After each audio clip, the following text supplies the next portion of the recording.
On est dans le jardin de la médiathèque d'Aubenas, donc on est dans la ville d'Aubenas et on accueille le public depuis tout à l'heure, depuis midi, avec la possibilité de prendre son pique-nique ici tiré du sac. Voilà, autour de jeux familiaux, donc des jeux d'eau, des jeux en bois surdimensionnés, des petits jeux de société, un espace pour les plus jeunes, pour les bébés aussi qui est là-bas. Voilà, et donc cet espace est à disposition finalement des familles qui fréquentent la médiathèque ou qui passent simplement et qui ont envie de voir un petit peu ce qui se passe ici. On a l'habitude de venir l'hiver, du coup parce que ça se fait une fois par mois en fait.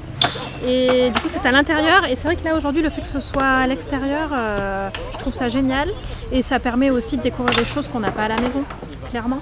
Donc là à chaque fois les filles, il y a des gros modules, tout ça, donc elles sont super contentes et on découvre des nouveaux jeux.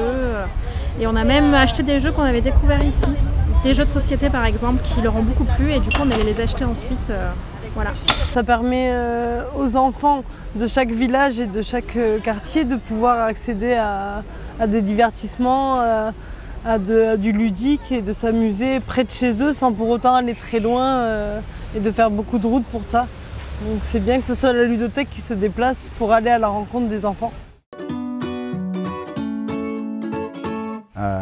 Deux raisons. Une volonté d'aller vers, surtout l'après-Covid. Comment on va voir des habitants, comment on met en place des actions avec des gens qui avaient perdu l'habitude de sortir. La deuxième raison, c'est la loi NOTRe. En fait, l'ensemble des compétences ont été dévolues aux communautés de communes et puis aux communes. Et en Ardèche, c'est que des petites communes, donc il a fallu développer l'itinérance. À ce moment-là, l'itinérance était vraiment prévue pour aller intervenir dans les structures petite enfance, enfance et jeunesse du coup du territoire, donc ce qu'on a fait. Et finalement, de fil en aiguille, toutes ces itinérances nous ont vraiment donné envie de développer finalement d'autres interventions, d'autres animations à couleur peut-être un peu plus centre social, vraiment dans l'interpellation des habitants, dans l'accompagnement des initiatives et finalement dans l'investissement aussi des places publiques. C'est ce qu'on a fait là récemment finalement depuis 2021 et notamment avec la création des systèmes de résidence qui sont des ludothèques éphémères qui se déplacent finalement de village en village pendant un temps donné, donc entre 2 et 5 mois, et qui nous permettent finalement d'être aussi le prétexte pour vraiment accompagner les initiatives, prendre contact avec les associations locales, les valoriser aussi les envies des habitants et essayer d'aller un petit peu plus loin. Donc c'est ce qui s'est fait cette année, là en 2022, à Saint-Étienne-de-Boulogne, qui est un village rural juste au pied du col de l'Escrinet. Ils sont intervenus pendant un trimestre où ils venaient tous les mercredis installer la ludothèque pour la matinée. Et en même temps qu'ils faisaient ça, ils formaient des bénévoles de notre village pour qu'une fois qu'eux ils ont terminé leur trimestre, des bénévoles qui prennent le relais, que ce soit quelque chose de permanent chez nous. Ça mobilise aussi les grands-parents, les papis, les mamies du village, les parents, les enfants. Et en fait, tous les mercredis, maintenant, c'est les 3 générations qui se rencontrent. On les a fait aussi venir sur des fêtes de village pour qu'ils amènent des jeux en bois, en même temps qu'il y avait d'autres ateliers, etc. Donc voilà, avec notre village, ça fait vraiment quelques mois qu'il y a une histoire plutôt serrée avec eux, donc c'est trop bien. Je pense que ça nous a vraiment permis d'aller plus loin dans notre posture d'adaptation. On prépare toujours autant nos animations parce qu'on doit avoir de quoi justement pouvoir réagir finalement à tous les cas de figure avec nous. Mais du coup, on essaye de beaucoup moins projeter finalement nos attentes sur l'animation parce que ça se passe jamais de toute façon de la manière dont on avait attendu.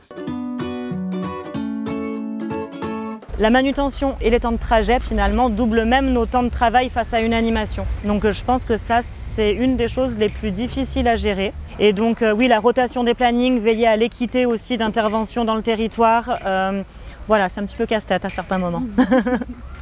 Par contre, une veille aussi à avoir entre itinérance et entre fixe. Pas desservir l'un pour servir l'autre et vraiment trouver un équilibre qui permette à tous les projets finalement d'en former qu'un. Je pense que c'est ça notre futur pari. C'est la capacité à rentrer en contact avec l'autre sans être celui qui sait ou celui qui attend le public. Donc ça demande de faire un pas en avant. Et c'est plutôt chouette. La particularité, c'est que ce n'est pas n'importe qui peut le faire. Donc soit on renouvelle nos équipes, soit on renouvelle nos formations, et là on compte sur la fédération pour le coup, soit on renouvelle nos postures. Mais c'est pas inné pour tout le monde. Ouais, c'est ça que ça change vraiment. Ouais, il y a vraiment d'autres choses qui se créent. Je pense qu'aussi la solidarité peut-être du public face à notre travail est plus grande en itinérance qu'à la ludothèque. À la ludothèque, ils arrivent, c'est vraiment clé en main, tout est installé. Tout est entre guillemets tout bien beau, prêt à les accueillir et du coup parfois le moment du rangement ou le moment du départ peut être un petit peu compliqué. En itinérance ça nous arrive jamais, on a même parfois de l'aide jusqu'à charger le camion et donc ouais finalement le rapport aussi avec le public est un peu différent. Oui.